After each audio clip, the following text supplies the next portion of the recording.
While the old system crumbled, a new workforce rose. Employment wave. The January jobs report just dropped a nuclear bomb on every Trump hater in Washington.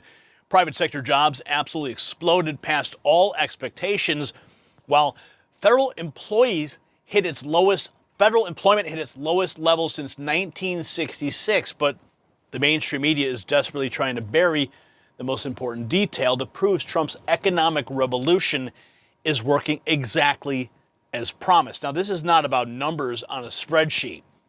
This is about your family's future. When private sector jobs surge by 172,000 while government bloat shrinks to historic lows, that means more money in your pocket and less waste in Washington.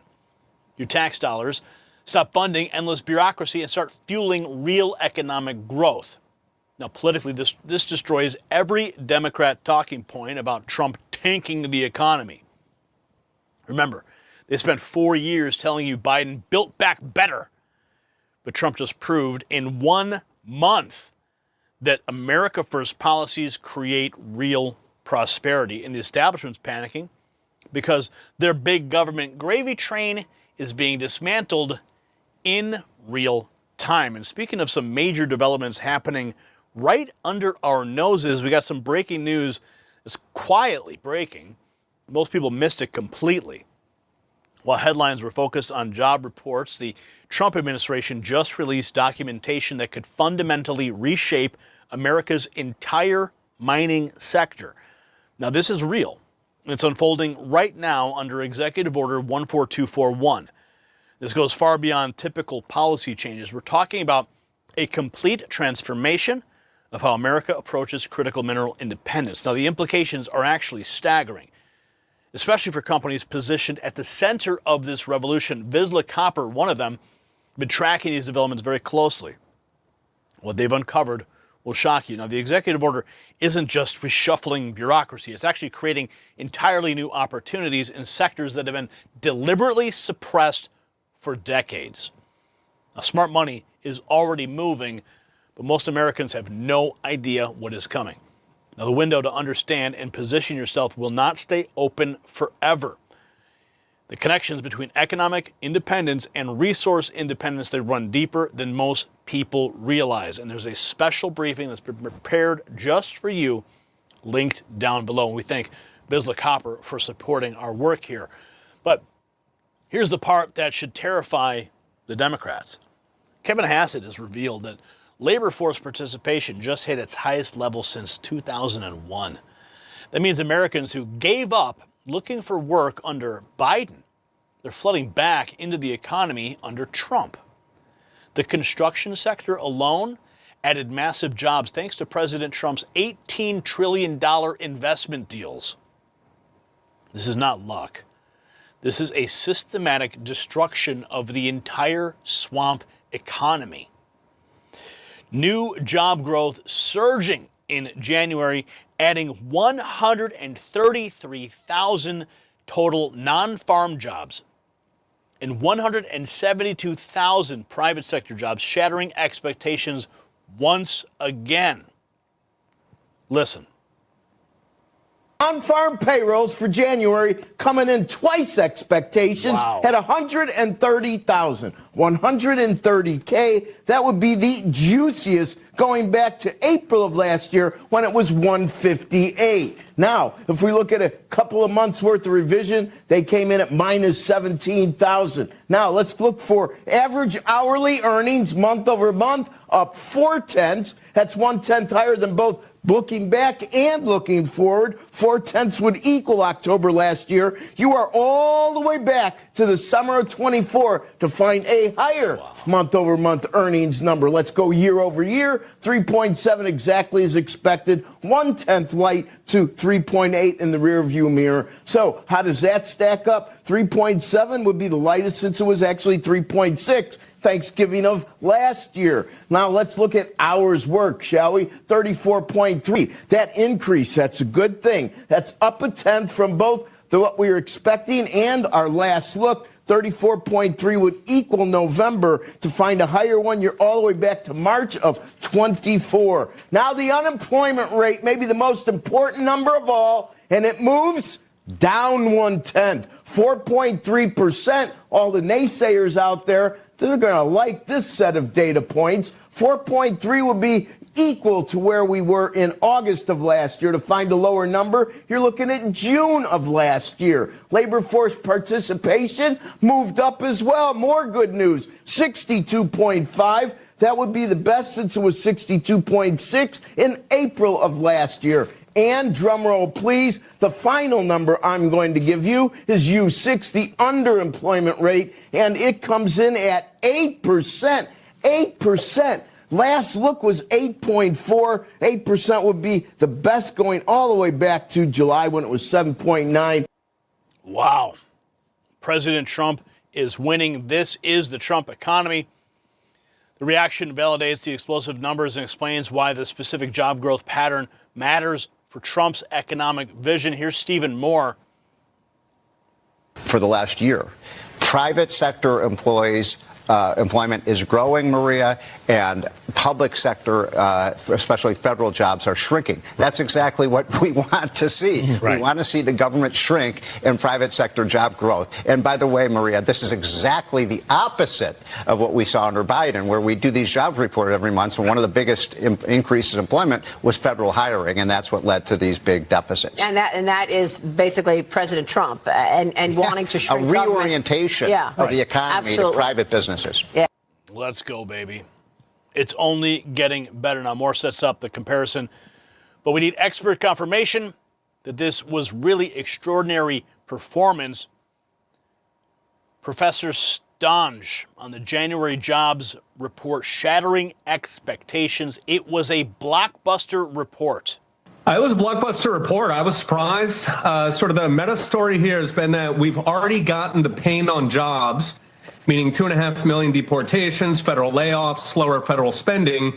The problem was that the drivers of jobs, so Fed cuts and reshoring, Trump's talking about $4 trillion plus of incremental factory investment, those all take a long time. They can take years, in fact. Taiwan Semiconductor is taking 40 years on their factory out in Arizona. So I expected continuing sort of paper weakness. This was blockbuster. Blockbuster, baby. Let's go. The professor confirms it's blockbuster. Let's dive into the specific sectors.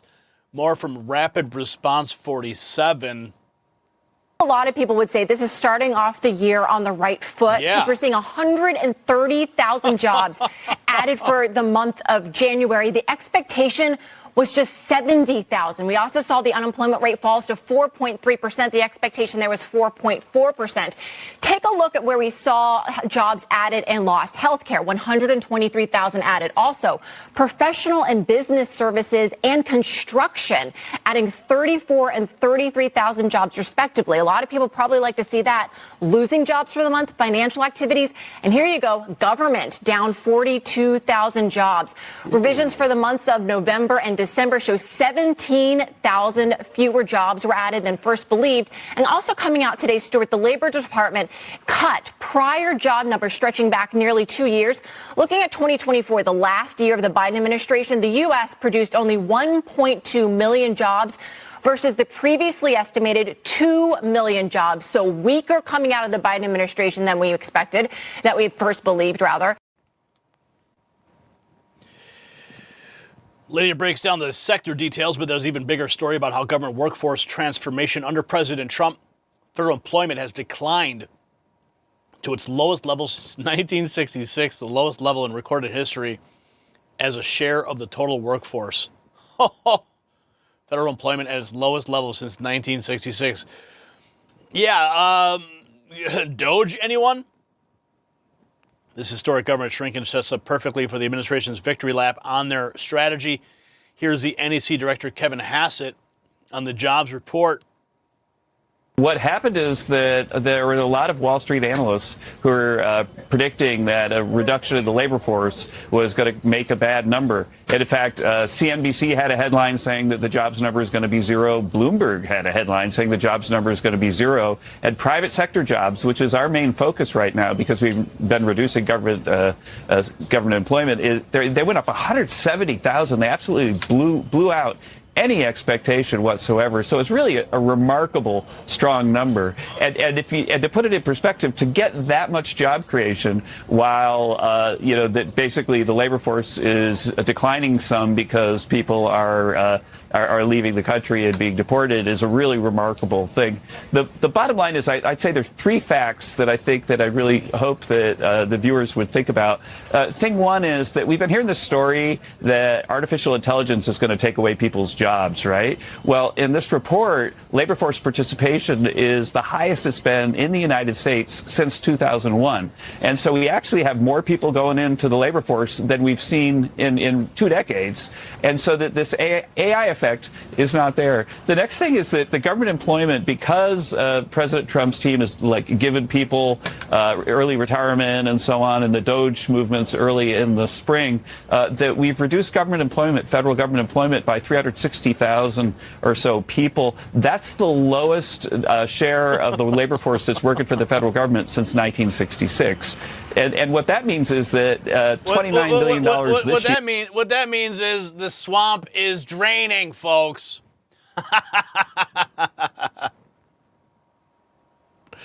Oh, whoops. I don't want that. Less will be spent on government salaries, and that helps reduce interest rates and balance the budget. So there's a heck of a lot of good news in this report. There is a heck of a lot of good news, right? Okay, what happened here? I hit a button and then there we go. Okay, I got it back. All right. The sound of the swamp draining. I love it. Hassett delivers the administration's perspective, but notice how the press secretary is signaling there's something media outlets are missing. Caroline Levitt, this fact alone deserves the attention of every mainstream media reporter today. She quote tweets, "Real E, J, and Tony. This is the real story out of today's jobs report. Trump was handed an economy that was losing private sector jobs and adding government payrolls, but he successfully flipped the script, and 1 year later, it's all private sector growth while cutting government jobs." Look at that. The press secretary's tease builds to Hassett's most comprehensive take on what this all actually means. Forced participation, the percentage of Americans that are looking for a job or have a job, actually went to its highest level since 2001. So actually people are coming back off the sidelines into the labor market because they see the high wage growth, all the factory starts and so on. And so that's thing one. Thing two is that because we've been reducing government workers, federal government workers so much, about 360,000 this year, that the jobs numbers actually kind of understate how wonderful the economy is doing because the government worker employment has been and to put it in perspective, that we've got the lowest government worker number since 1966 and the lowest share of government workers in the labor force in all of history. And so we have done something really, really dramatic in downsizing government. And what that does is it helps us be fiscally responsible and get interest rates lower. Now, the bottom line is that I've been saying on your show really since we started over a year ago, Stu, that I think that we're going to have a big positive supply shock and that we could have high growth and low inflation. Right now, we've got high growth and low inflation, and I think there's plenty of room for the Fed to cut rates because this theory about why you would lift rates right now because of high growth is an old-fashioned Phillips curve story that doesn't really apply when you get a big positive supply shock from AI or the internet. Alan Greenspan understood that back in the 90s, and let's hope that some people at the Fed understand it now. Yeah, and the Fed maybe? How about that? How about that? Hassett paints a big economic picture. Now watch how this translates to specific policy wins. People say their expectations, well, we were surprised, but really when I think about it, we've added construction jobs are up, manufacturing jobs are up, and that's been a testament to the investments of $18 trillion that the president has negotiated and brought back to the American people and the American economy. I've mentioned I have been on the road. I'm going to visit my 48th state tomorrow. Out of the 50-state tour, we're seeing the application of what the workforce is being offered by their employees. They're investing in hiring. We are reskilling. We're upskilling. We've been focused on the apprenticeship program. Over 330,000 new apprentices have been registered with the Department of Labor since Trump's Labor Department took office. I mean, when I think about the dedication that we have done on the ground, we're seeing those in those numbers. So the mainstream media called it a blockbuster report. But they're burying the real story. Stephen Moore nailed it. Private sector growing, public sector shrinking. The exact opposite of Biden's government-first disaster. Now, Trump isn't just creating jobs. He's fundamentally restructuring the American economy away from bureaucratic bloat and towards productive prosperity. Yes, the swamp is literally shrinking. So the jobs report, it proves that America First economics work exactly as designed. Well, Democrats expanded government and killed private enterprise. Trump is unleashing the productive capacity of the American people. Federal employment at 1966 levels means your tax money stops funding desk jockeys and starts funding real economic growth. The establishment media will spin this every way possible, but they cannot hide the truth. Trump's economic revolution is dismantling their bloated bureaucracy while creating real prosperity for working Americans.